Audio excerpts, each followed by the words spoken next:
Hello and welcome to my YouTube channel. कैसे हैं आप सब लोग। आज हम डिस्कस करेंगे क्लास 9 की एक्सरसाइज 4.2 का क्वेश्चन नंबर 2। चलिए स्टार्ट करने से पहले जो हमारे चैनल पर बच्चे नहीं हैं वो हमारे चैनल को लाइक शेयर सब्सक्राइब जरूर कीजिए।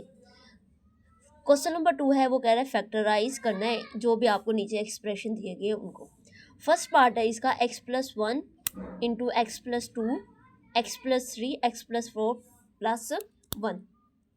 अब हमने रीअरेंज करना है इनको। क्या करना है, हमने यहाँ पे लिख देते हैं रीअरेंज द गिवन एक्सप्रेशन।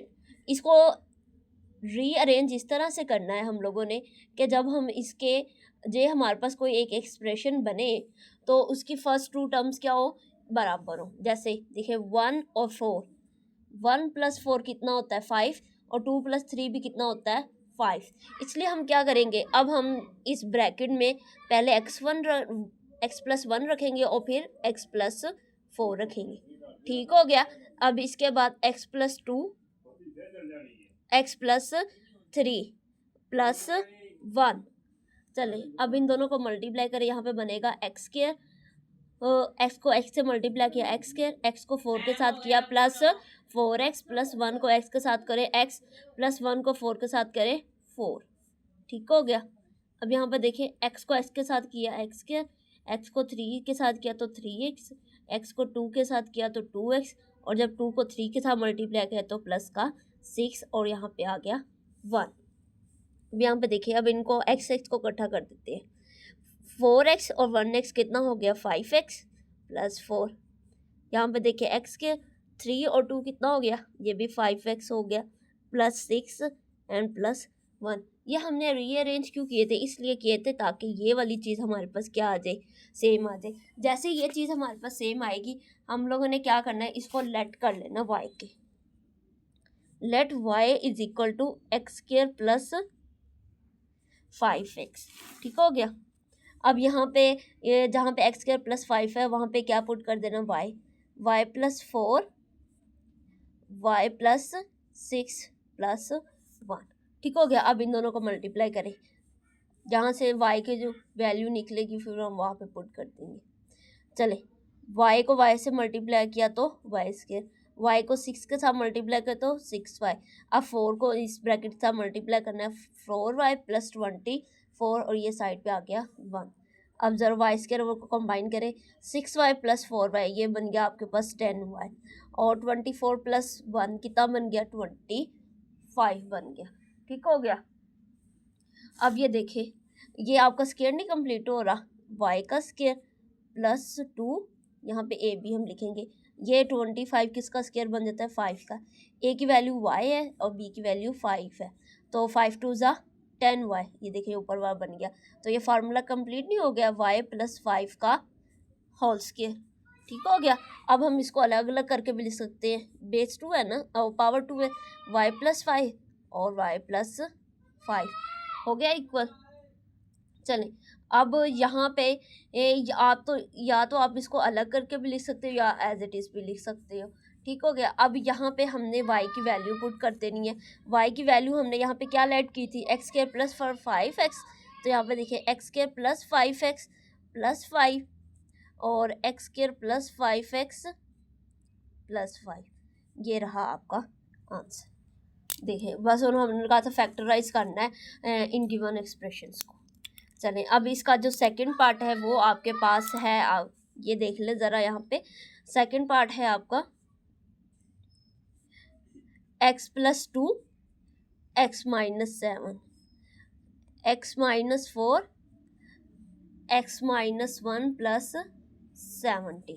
ठीक हो गया, ये रहा। अब हमने रीअरेंज करना है गिवन एक्सप्रेशन को। यहाँ पे लिख सकते हैं रीअरेंज द गिवन एक्सप्रेशन।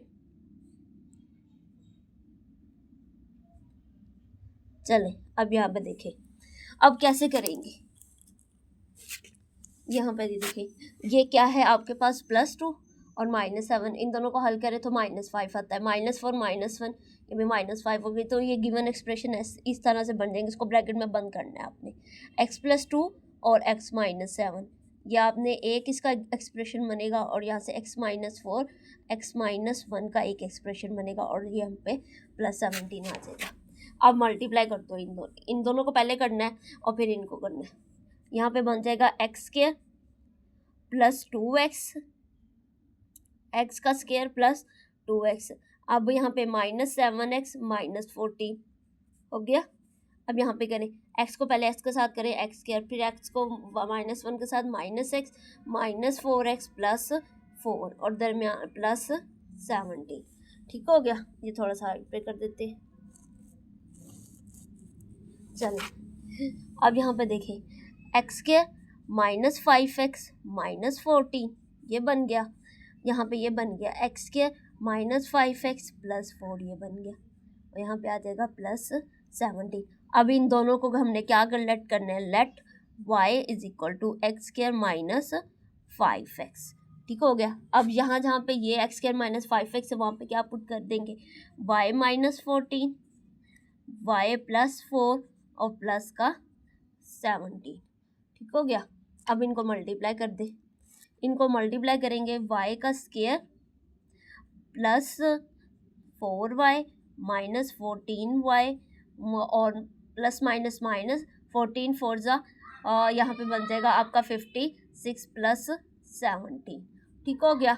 तो अब इनको हल करेंगे, बन जाएगा y² -11 देखे ना +4 है y है। ठीक हो गया। और यहाँ पे कितना है -14y, तो ये बन जाएगा -10y -56 और +7 ये बन जाएगा -39। ठीक हो गया। अब इनको आगे हल करना है तो हम ज़रा यहाँ पे हल कर लेते हैं, नहीं तो हमें नेक्स्ट पेज पे जाना पड़ेगा। चले अब इनको हल करें। इसके अब ये स्क्वायर तो बन नहीं रहा जैसे हमारा ऊपर बनाया है, तो यहाँ पे देखें ये बनेगा 31 39 को अगर हम मिड टर्म ब्रेक करते हैं ना तो इसका कोफिशिएंट क्या है 1 है। तो y² के कोफिशिएंट को कौन से मल्टीप्लाई किया तो 39। कोई से दो नंबर ढूंढो जिनको मल्टीप्लाई करे 39 है और प्लस माइनस करे तो 10 है। तो ये देखिए ज़रा, ये हमारे पास बनेंगे -10 13 3 39 और 13 में से 3 निकाल देंगे तो हमारे पास क्या बन जाएगा, यही बन जाएगा। तो यहाँ पे लिख देते हैं +3y -13y और यहाँ पे आ जाएगा आगे -39। इन दोनों में से y कॉमन आ रहा है तो यहाँ पे रह जाएगा y +3। यहाँ से 13 कॉमन आ रहा है और y माइनस कॉमन आ जाएगा तो यहाँ पे रह जाएगा प्लस। ठीक हो गया।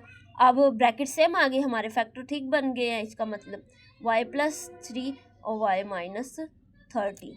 ठीक हो गया। ये हो गया हमारा। अब जहाँ जहाँ पे y है वहाँ जहाँ पे हमने y की वैल्यू लेट की थी ये पुट कर देंगे हमने ये वाली x² -5x। तो यहाँ पे देखें x² -5x +3 और यहाँ पे देखें x² -5x -30। ये रहा आपका आंसर। सिंपल कुछ नहीं करना, बस आपने फैक्टराइज करना है। फैक्टराइज करने सबसे पहले हमने गिवन एक्सप्रेशन को इस तरह से अरेंज करना है कि जब हम लोगों ने मल्टीप्लाई करना है तो उसकी फर्स्ट 2 टर्म क्या आ जाए, सेम आ जाए, ताकि हम उसको क्या पुट कर सके, वाई पुट कर सके। जैसे वाई पुट किया फिर हमने उसको मल्टीप्लाई किया और इसके क्या बना दिए, फैक्टर बना दिए थे। ये बात आज हम इसके क्वेश्चन नंबर 4.2 का क्वेश्चन नंबर 2 के फर्स्ट 2 पार्ट करेंगे। ये लेंथी है, आपने इसकी प्रैक्टिस करनी क्योंकि ये लॉन्ग क्वेश्चन में आ सकते हैं। ओके, अल्लाह हाफिज़। और जाने से पहले जो बच्चे हमारे चैनल पर लाइक नए हैं तो वो अगर चाहे तो हमारे चैनल को लाइक एंड सब्सक्राइब ज़रूर कर दीजिएगा।